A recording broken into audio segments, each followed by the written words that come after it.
Namaste, and welcome to our continuing series on the life divine with our beloved brother Ranga. Today we begin a new chapter, chapter 24, Matter, On which page you 2. said is a difficult chapter. Yes. Page number? Page 245.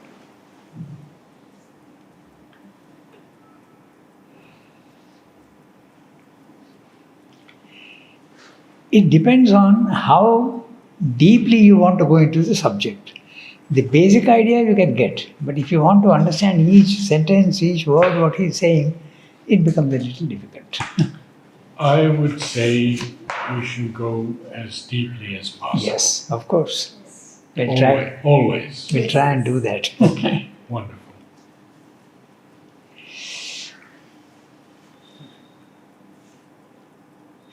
Matter. He arrived at the knowledge that matter is Brahman. Taittiriya Upanishad.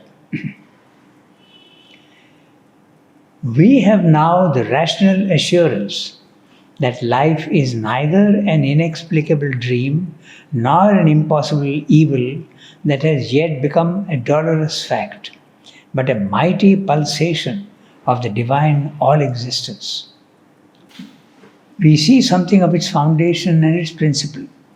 We look upward to its high potentiality and ultimate divine outflowering.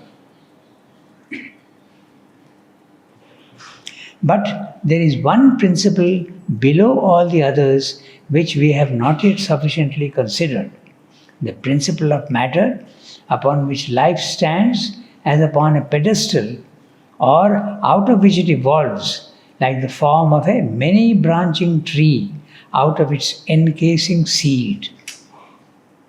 The mind, life and body of man depend upon this physical principle, and if the outflowering of life is a result of consciousness emerging into mind, expanding, elevating itself in search of its own truth in the largeness of the supramental existence, yet it seems also to be conditioned by this case of body and by this foundation of matter. The importance of the matter of the body is obvious. The importance of the body is obvious. It is because he has developed or been given a body and brain capable of receiving and serving a progressive mental illumination that man has risen above the animal. Equally, it can only be by developing a body or at least a functioning of the physical instrument capable of receiving and serving a still higher illumination that he will rise above himself and realize, not merely in thought and in his internal being, but in life, a perfectly divine manhood. Otherwise, either the promise of life is cancelled, its meaning annulled, and earthly being can only realize Satchidananda by abolishing itself, by shedding from it, mind, life and body, and returning to the pure infinite. Or else, man is not the divine instrument. There is a destined limit to the consciously progressive power which distinguishes him from all other terrestrial existences. And as he has replaced them in the front of things, so another must eventually replace him and assume his heritage. That's pretty clear, Yeah.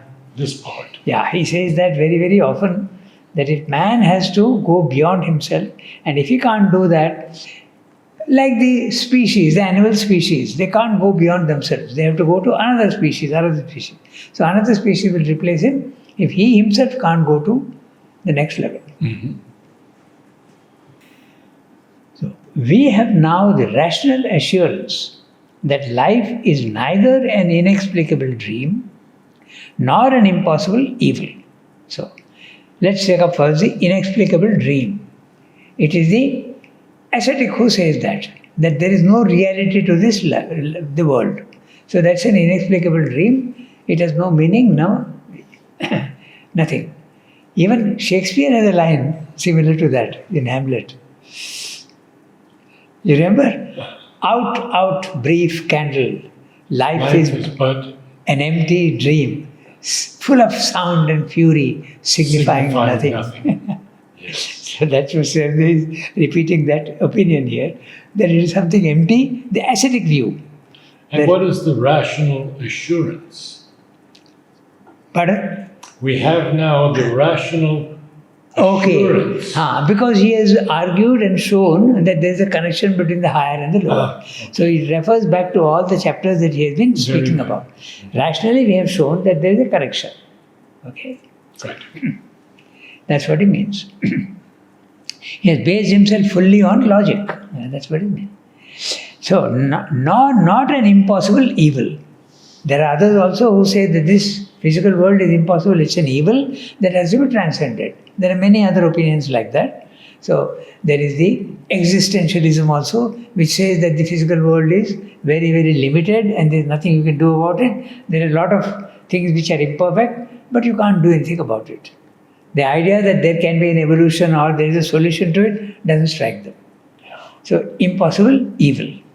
That has yet become a dolorous fact.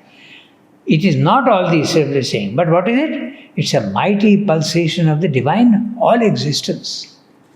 It's a pulsation, a rhythmic creation of the all existence. All existence, E cap, A cap. Yes. All existence. Referring back to the Satchidananda. We see something, okay, he's not mentioning Chit Shakti and Ananda, he's saying all existence because the world is matter. He's talking of matter. So, he's saying all existence because existence is the subtlest substance. So, that subtle substance which is divine has become the physical world of matter. That's why he's mentioning only all existence and not the other things. Mm-hmm. We see something of its foundation and its principle. We look upward to its high potentiality and ultimate divine outflowering.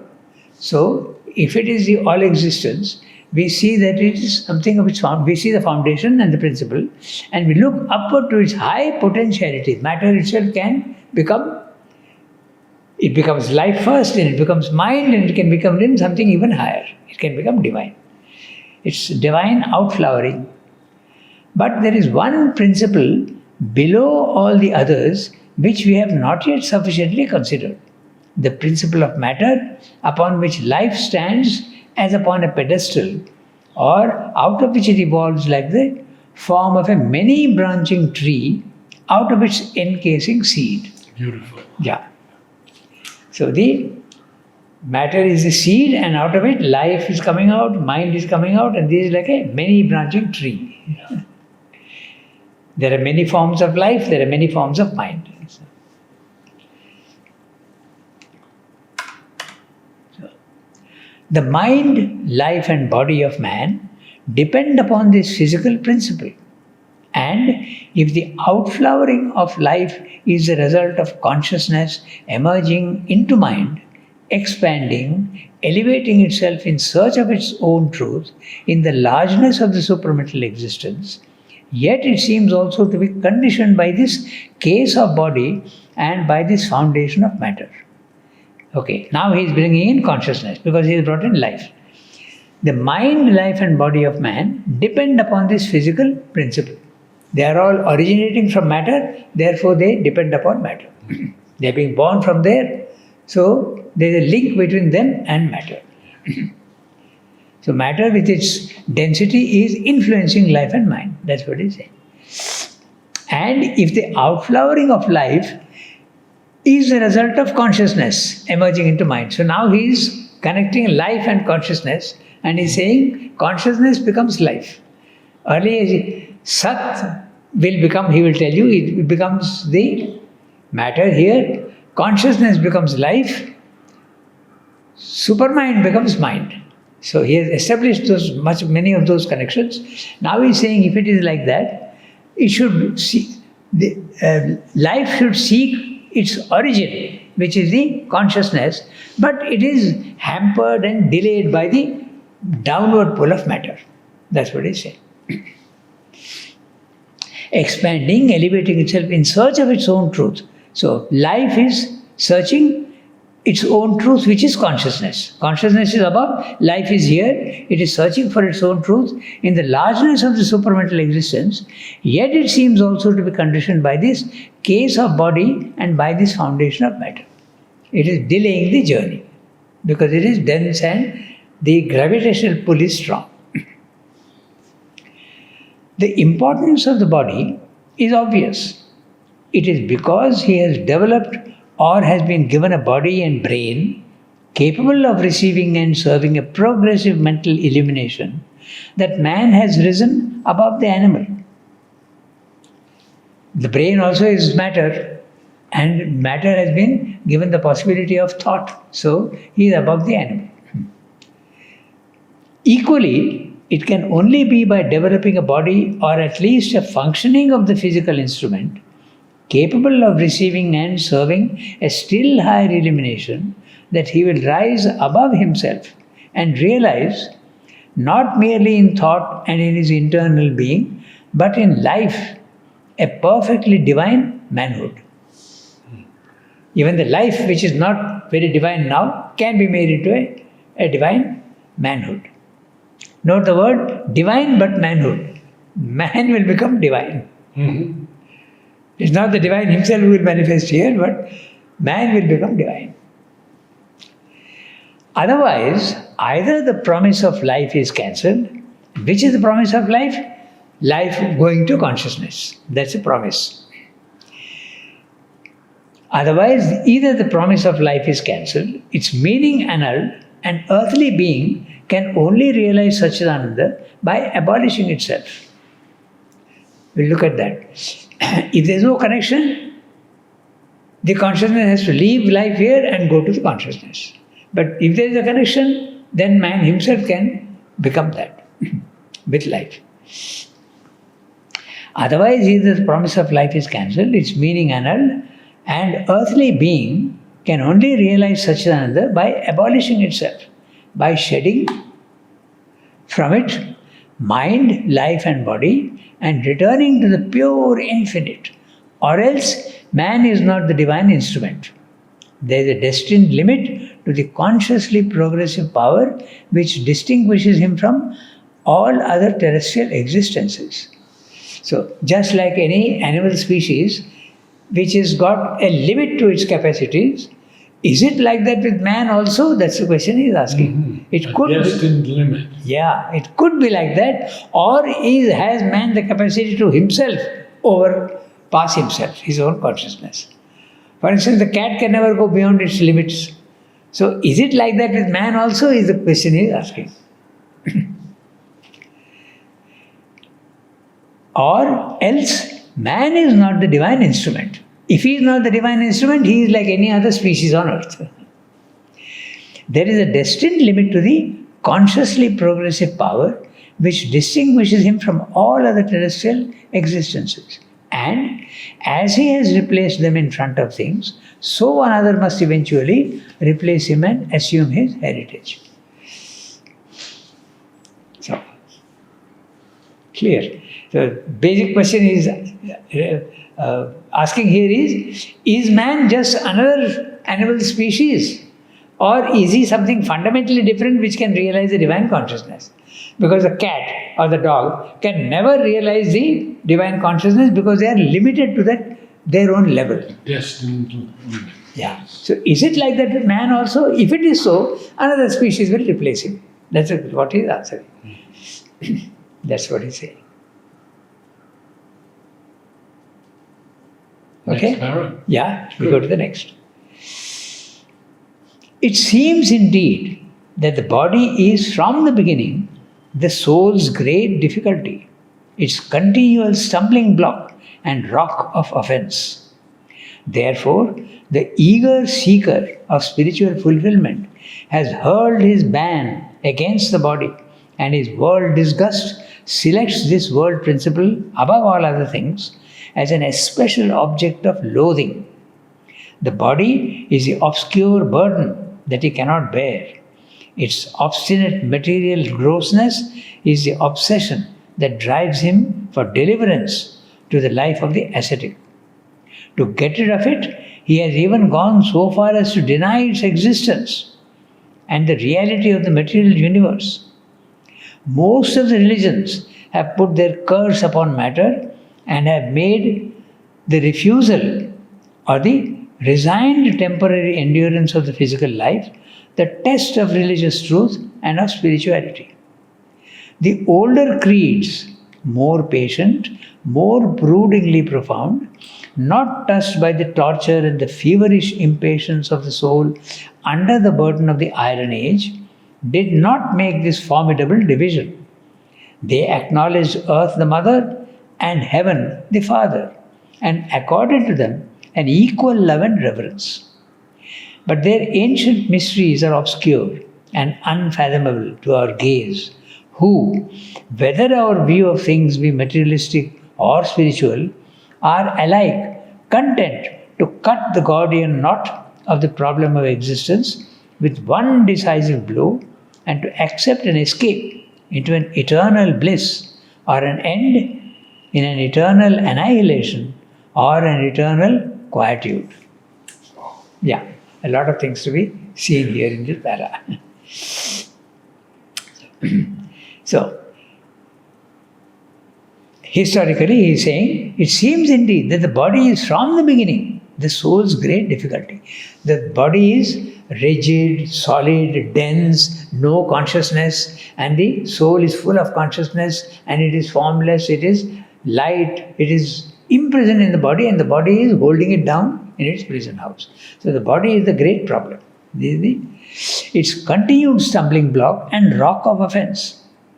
Therefore, the eager seeker of spiritual fulfillment has hurled his ban against the body, and his world disgust selects this world principle above all other things as an especial object of loathing. This is there in many. There are so many, in all cultures this thing is there. The spirit is willing, but the flesh is weak. Yeah. That also is a reflection of the same thing. Yes. Then even Ramakrishna goes even farther than that, and he says, what is this body to which one is attracted? What is it? It is rotting flesh, and it is full of all sorts of things which we are trying to reject. So he says everything is there which is, we don't want. It is with a bone and marrow and phlegm. Is this what we are attracted to? He goes to that far, purposely to create a disgust for the body. But Sri Aurobindo uses it in other ways. He doesn't think of it that way. So, the body is and note the words, a special object of loathing. Yes. Yeah. Oh. Yeah. The body is not to be considered at all. It is to be rejected.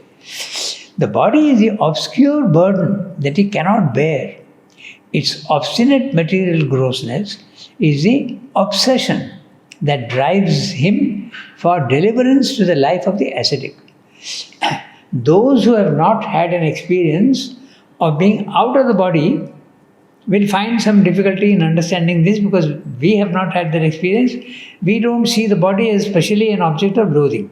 But if you have had the experience of being outside and free, that consciousness is so free and so liberated that now you understand when you come back into the body that it's really a prison house. Therefore they want to get rid of it. But if we have not had that experience, this loathing is difficult to understand. So, the body is the obscure burden that he cannot bear. Its obstinate material grossness is the obsession that drives for deliverance to the life. Drives him. Yeah, I missed out that word. That's it. It drives him for deliverance to the life of the ascetic. To get rid of it, he has even gone so far as to deny its existence, the reality of the material universe. He is referring to the ascetic and the Mayavadin and the Buddhistic philosophy. They all say matter is unreal. So get rid of it. Most of the religions have put their curse upon matter and have made the refusal or the resigned temporary endurance of the physical life, the test of religious truth and of spirituality. So, most of the religions accept that matter is a big obstacle to spiritual life. Or, if it's not spiritual life, at least you must resign the temporary endurance. You resign yourself to the inevitable imprisonment in the body and you try and endure it as far as possible. It's a test of religious truth and spirituality. The older creeds, more patient. He is referring here definitely to the Vedic period. Yes. Where they did not see the physical world as unreal, and he sometimes used the word, they thought of the spirit as father and the matter as mother. Both are equally real. So, they are not rejecting the physical world in the Vedic period. Do you know how Christianity considers the Father, Son, and the Holy Spirit? Yes. How? Srinath explained that these three in Christianity refers to the transcendent, the universal, and the individual. It refers to the transcendent, the cosmic, and the individual. The individual is the Son. The Holy Ghost is probably the transcendent. Transcendent, yes. And the Father. Father is probably, or it could be that Father is the transcendent and the Holy Ghost is the cosmic. It could be like that. I've forgotten exactly, but he refers to that. He explains. But it refers definitely to the three states of the divine. Okay, so.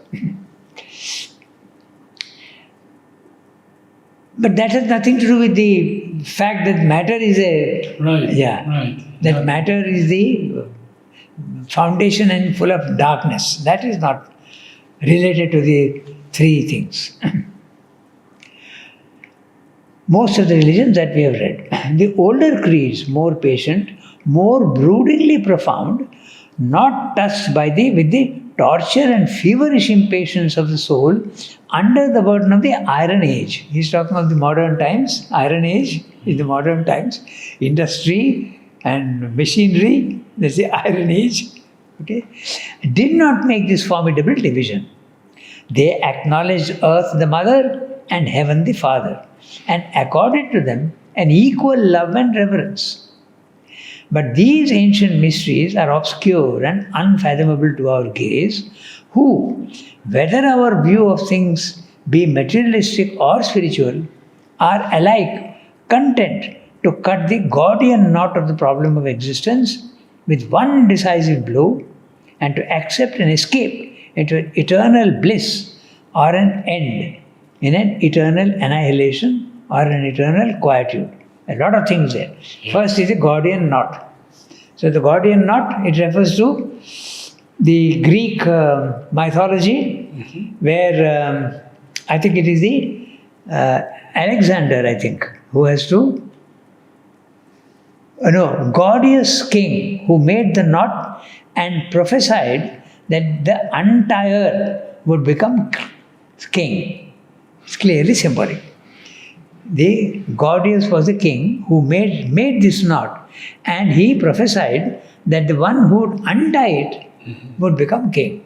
So untying the knot would be continuing spirit and matter, and both are real. But cutting it would say there's a difference between spirit and matter. But it was cut. Yeah, that's right. And that's what he's saying, that the moderns are all cutting. One decisive blow and you escape. Leave matter and go to spirit.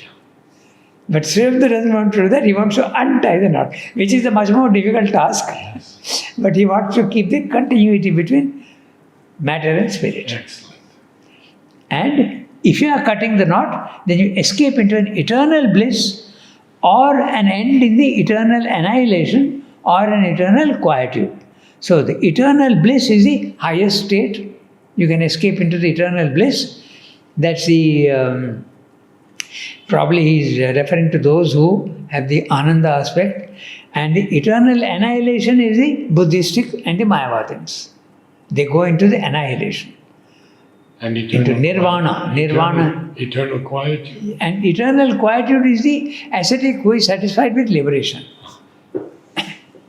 He achieves liberation and he is very happy.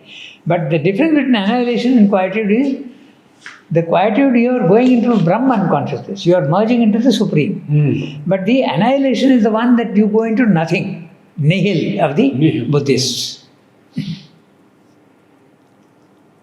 So, three possibilities: an eternal bliss, or an end to an eternal annihilation, or an eternal quietude.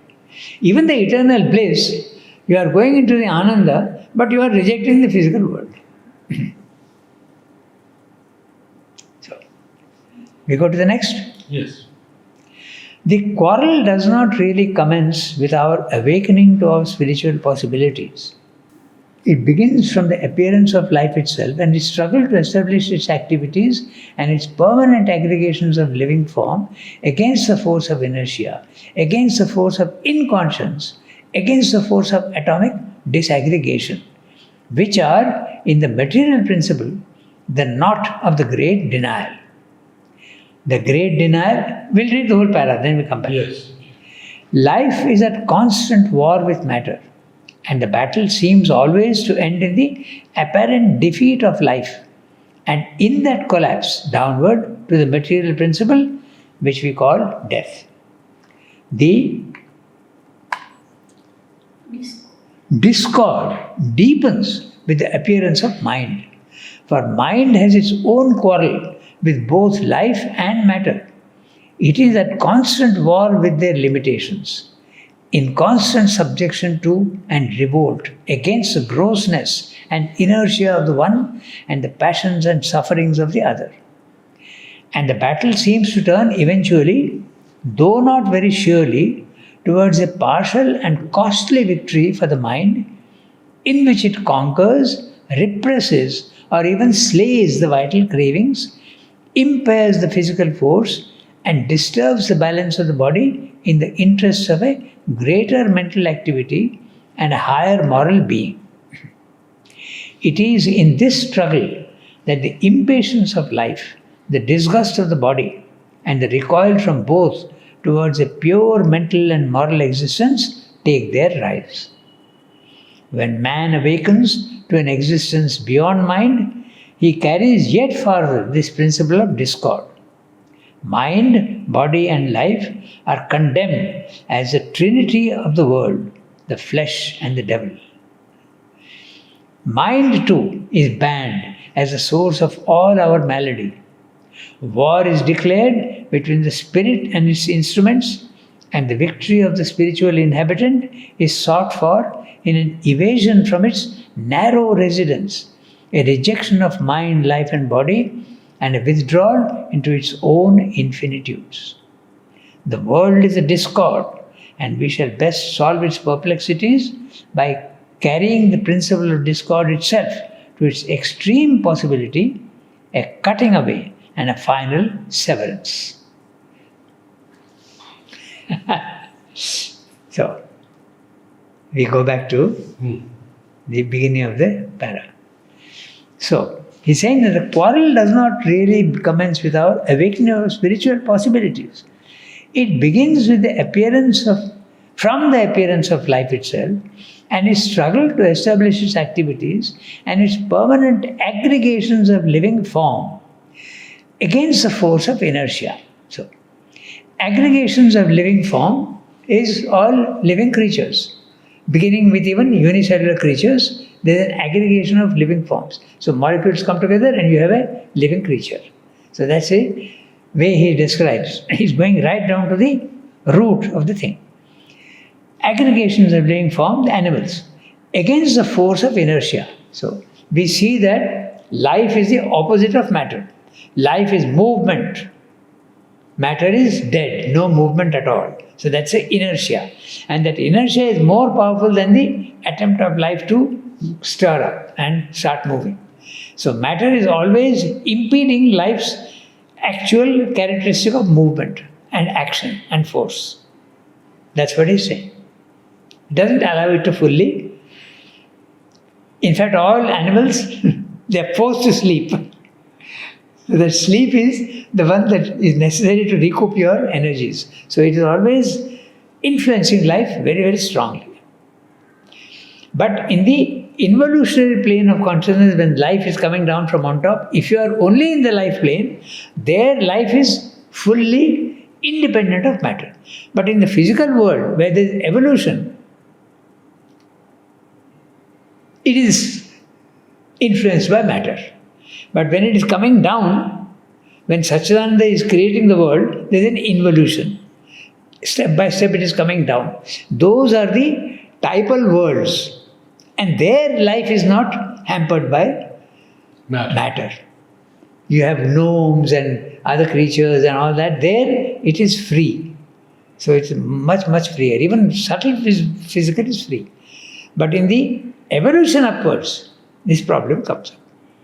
Matter is having a tremendous influence on life, mind, and even the soul. It has even trapped the soul inside its own body.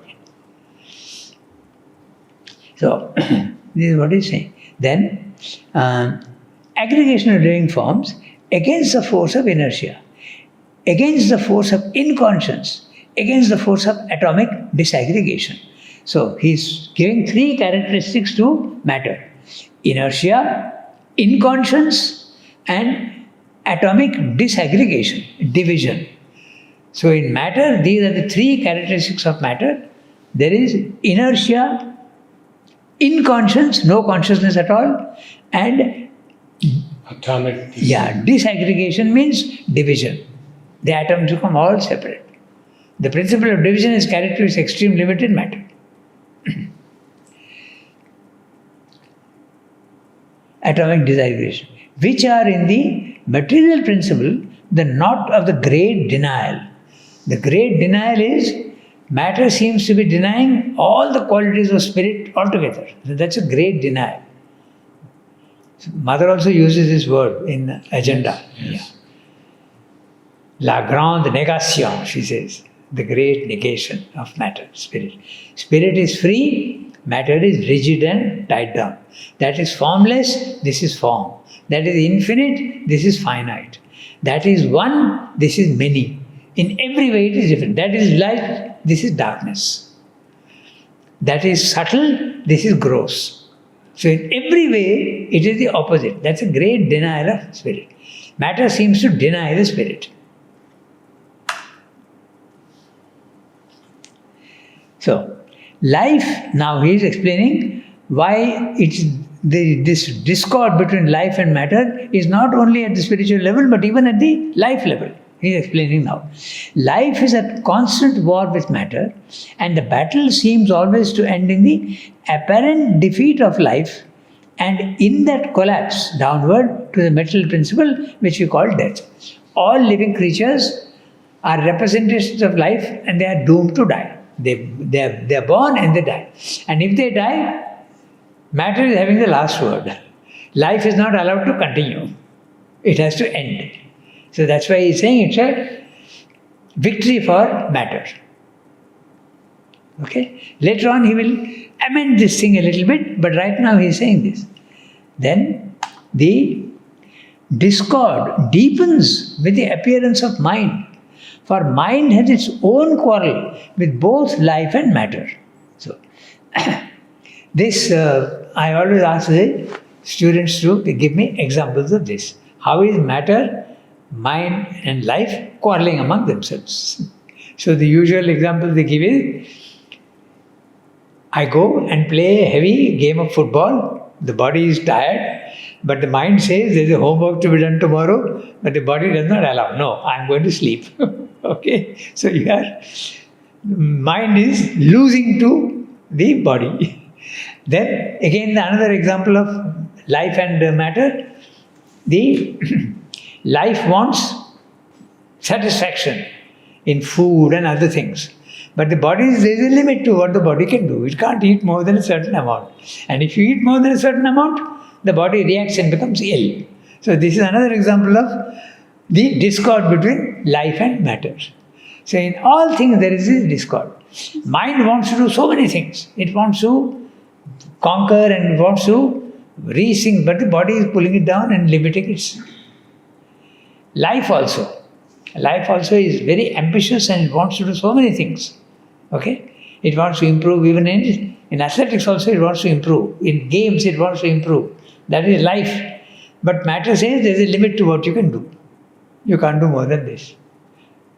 I want to run 100 meters in 11 seconds or 12 seconds. 10 seconds is too much. But the body will say, no, I can allow you only up to 13 seconds.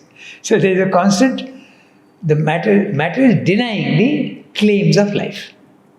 But life is starting to move consciously to conquer matter, especially in sports. Yes. The other day I saw the pole vault, Yeah. new world record. Yes. And there was I think it was a marathon, Yeah. new world record. Yes. So that is there, of course, always, because the principle of perfection is there in man. So it will keep on pressing, keep on pressing. Most of the time, matter may be winning, but sometimes life does win also. Yeah. And the final victory of mind and life will come when the supramental race comes down. At that time, they will be really free of matter, because matter itself will be divinized. So, for mind has its own quarrel with both life and matter. It is at constant war with its limitations. With their limitations. Yeah, it is at constant war with their limitations.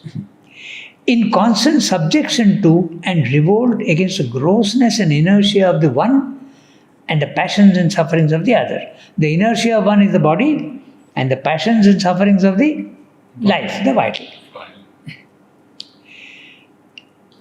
And the battle seems to turn eventually, though not very surely, towards a partial and costly victory for the mind, in which it conquers, represses, and even slays the vital cravings, impairs the physical force, and disturbs the balance of the body in the interests of a greater mental activity and a higher and moral being.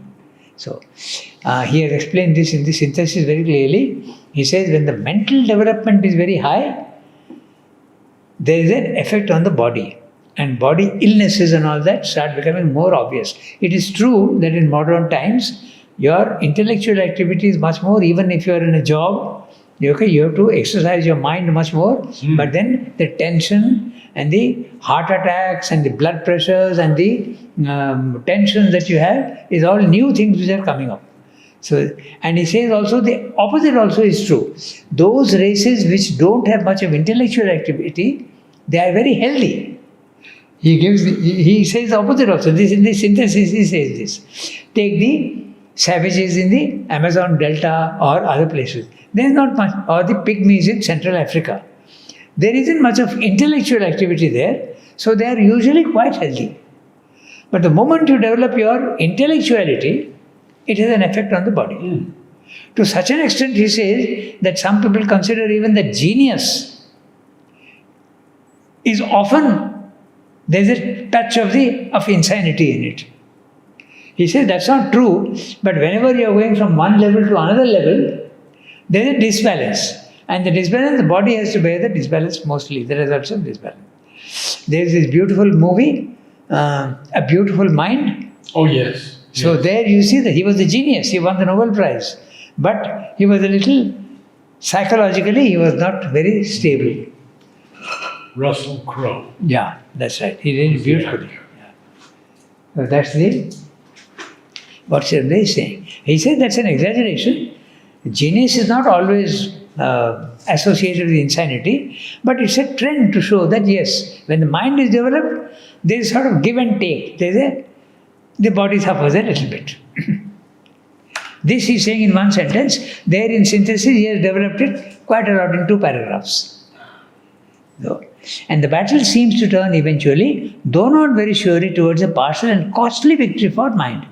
Mind is winning, but the cost is at the health of the body suffers a little bit. Okay.